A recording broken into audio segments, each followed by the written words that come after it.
نیکی یہ نہیں ہے کہ تم نے اپنے چہرے مشرق کی طرف کر لیے یا مغرب کی طرف، بلکہ نیکی یہ ہے کہ آدمی اللہ کو اور یوم آخر اور ملائکہ کو اور اللہ کی نازل کی ہوئی کتاب اور اس کے پیغمبروں کو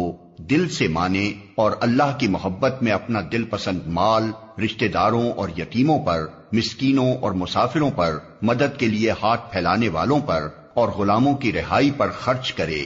نماز قائم کرے اور زکوٰۃ دے۔ اور نیک وہ لوگ ہیں کہ جب عہد کریں تو اسے وفا کریں، اور تنگی و مصیبت کے وقت میں اور حق و باطل کی جنگ میں صبر کریں۔ یہ ہیں راست باز لوگ، اور یہی لوگ متقی ہیں۔ اے لوگو جو ایمان لائے ہو، تمہارے لیے قتل کے مقدموں میں قصاص کا حکم لکھ دیا گیا ہے۔ آزاد آدمی نے قتل کیا ہو تو اس آزاد ہی سے بدلہ لیا جائے، غلام قاتل ہو تو وہ غلام ہی قتل کیا جائے، اور عورت اس جرم کی مرتکب ہو تو اس عورت ہی سے قصاص لیا جائے۔ ہاں، اگر کسی قاتل کے ساتھ اس کا بھائی کچھ نرمی کرنے کے لیے تیار ہو تو معروف طریقے کے مطابق خون بہا کا تصفیہ ہونا چاہیے، اور قاتل کو لازم ہے کہ راستی کے ساتھ خون بہا ادا کرے۔ یہ تمہارے رب کی طرف سے تخفیف اور رحمت ہے،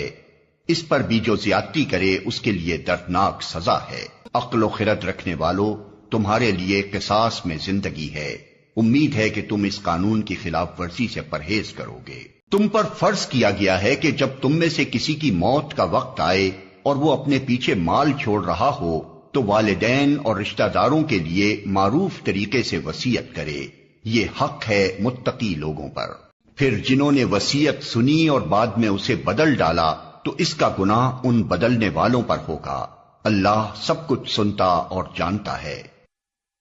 البتہ جس کو یہ اندیشہ ہو کہ وصیت کرنے والے نے نادانستہ یا قصدن حق تلفی کی ہے اور پھر معاملے سے تعلق رکھنے والوں کے درمیان وہ اصلاح کرے تو اس پر کچھ گناہ نہیں ہے،